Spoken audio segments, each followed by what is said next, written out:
గౌనితాయికి జై. భగవద్గీత యథార్థము అంతర్జాతీయ కృష్ణ చైతన్య సంఘ సంస్థాపకాచార్యులు పరమ పూజ్య శ్రీ శ్రీమతి ఎస్సీ భక్తి వేదాంత స్వామి ప్రభుపాదుల వారు. శ్లోకం 31 అధ్యాయం 2. స్వధర్మమపి చావేక్ష్య న వికంపితుమర్హసి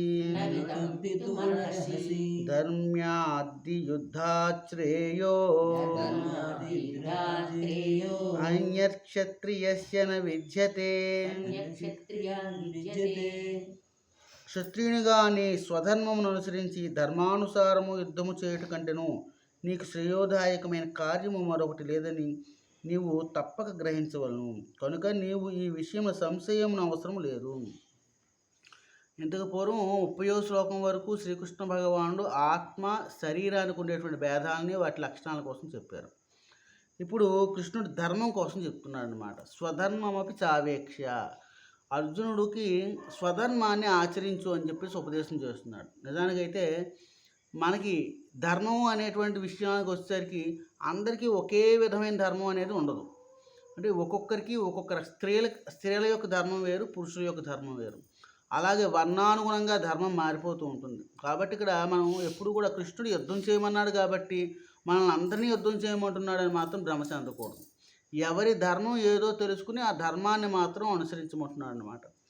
కాబట్టి ఇక్కడ క్షత్రియునిగా నీ స్వధర్మం అనుసరించి ధర్మానుసారం యుద్ధం చేయడం కంటే నీకు శ్రేయోదాయకమైన మరి ఒక కార్యము లేదు. కాబట్టి ఇక్కడ నిజానికి ధర్మం అంటే ఏమిటి అని కూడా మనం అర్థం చేసుకోవాలి. ధర్మం అంటే భగవానుని ప్రీతిపాత్రం చేసేది. అంటే ధర్మం అనేది దేనికోసం చేస్తున్నాను అంటే ఆ విషయాన్ని మనం ఎప్పుడూ గ్రహించాలన్నమాట. నేను నా యొక్క ధర్మాన్ని భగవత్ ప్రీతి కోసం చేస్తున్నాను. ఇప్పుడు ఓ పిల్లవాడు చదువుతూ ఉంటాడు.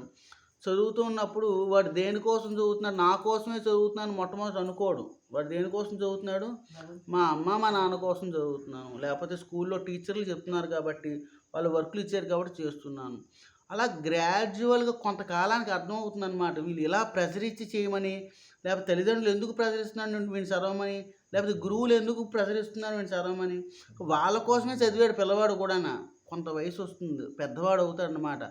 ఓకే, ఈ చదువులన్నీ నా కోసమే, నా వృద్ధి కోసమే వాడు గ్రహిస్తాడనమాట. అప్పటి వరకు ఏమనుకుంటాడు, నా కోసం అంటే మా నాన్న కోసం చదువుతున్నాను, మా అమ్మ కోసం, మా తాత కోసం చదువుతున్నాను, ఇవన్నీ చెప్తుంటాడు అనమాట. కానీ కాదు, వాడిని ఎందుకు అంత ప్రెజర్. అందుకని కృష్ణుడు కూడా నువ్వు నీ ధర్మాన్ని అనుసరించు. ధర్మం ఎవడి కోసం అంటే ఇప్పుడు మనం ఏం చెప్పుకున్నాం, కృష్ణుడి కోసం, భగవంతుని ప్రీతిపాత్రం చేయడం కోసం. ఇనీషియల్గా మనకు అది తెలుస్తూ ఉంటుంది. కానీ నువ్వు ధర్మాచరణ వలన లాభాన్ని పొందాడు కృష్ణుడు కాదు, మనం పొందుతాం అన్నమాట. ధర్మాచరణ వలన పూర్ణ లాభాన్ని ఎవరైతే పొందుతారో కర్త మాత్రమే పొందుతూ ఉంటాడు. కాబట్టి ఇంకా ఈ ధర్మం యొక్క సహజ స్వభావాన్ని మనకు భగవద్గీతలో ఒకటి అర్థం చేసుకోవచ్చు. నీ యొక్క ధర్మం ఏదైతే ఉందో ఆ ధర్మాన్ని ఎందుకు అనుసరించాలి, ఏ విధంగా అనుసరించాలి అనే విషయం కూడా మనం అర్థం చేసుకోవాలన్నమాట.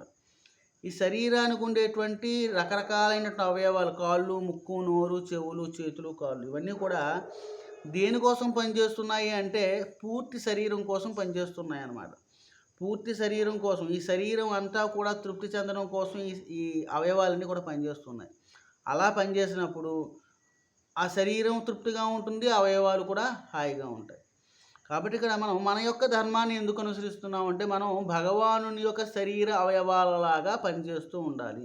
అంటే చూడండి, మనం అందరం ఏమని చెప్తామంటే భగవద్ అంశలమే అని చెప్పి చెప్తూ ఉంటారు. అంటే ఏ విధానానికి వెళ్ళండి, నువ్వు ఎవడవరా అంటే నువ్వు భగవంతుని వచ్చావు, భగవదంశం అని చెప్పి చెప్తావు అనమాట. సో భగవదంశ అంటే ఒక శరీరం తీసుకుంటే దాంట్లో ఈ శరీరంలో అంశ ఏమిటి అంటే ఇదొక అంశ, అంటే ఇదొక భాగం అని అర్థం అనమాట. ఇదొక భాగం, ఇదొక భాగం, ఇదొక భాగం. మరి ఈ భాగాలన్నీ ఏం చేస్తున్నాయంటే ఈ శరీరాన్ని తృప్తిపరిచేటువంటి కార్యకలాపాలు చేస్తున్నాయి అన్నమాట. శరీర వృద్ధికి ఉపయోగపడుతున్నాయి. అలాగనే ఈ అంశగా ఉండేటువంటి మనం ఏం చేయాలి అంటే భగవంతుని యొక్క ప్రీతి కోసం, అంటే భగవంతుడు ఈ సకల జీవులకి కూడా పూర్ణమైన శరీరం ఎవరు అంటే భగవంతుడు అని చెప్పి చెప్పండి. విశ్వరూప సందర్శన యోగంలోని ఈ సకల చరాచర జగత్తులో ఉండేటువంటి సర్వజీవులు అందులో కనపడతాయట. అంటే ఈ జీవులందరూ హాయిగా తృప్తిగా ఉండాలంటే ఏం చేయాలి అంటే ఆ పూర్ణ పురుషోత్తముడి యొక్క సేవలో నిమగ్నం కావాలి, ఆయన కోసం పనిచేస్తూ ఉండాలి. సో ఇది తర్వాత రాబోయే శ్లోకాల్లో శ్రీకృష్ణ భగవానుడు చెప్తాడు. ఏమిటి, నీ ధర్మం ఏమిటి అంటే నీవు నా కోసం కర్మలను ఆచరించు అనేటువంటి విషయం తర్వాత చెప్తారనమాట. కనుక నీవు ఈ విషయం సంశయింపన అవసరం లేదు. నువ్వు ఏ ధర్మానికైతే నీ గుణానుగుణంగా ఉందో ఆ ధర్మాన్ని ఖచ్చితంగా అనుసరించు. వేరే వేరే కార్యకలాపాల కోసం మరి నాకు ఇది కొంచెం కష్టంగా ఉంది కాబట్టి మానేద్దాం అనుకోక. కష్టంగా ఉన్నాయి, ఇప్పుడు కాళ్ళు ఉన్నాయి, రాళ్ళ మీద, రప్పల మీద, పిక్కల మీద, వాటి మీద నడుస్తూ ఉంటుంది. కష్టంగా ఉందని చేయడం మానేసి నేను చేతులు చేసే పని చేస్తాను అంటే చేయగలదా?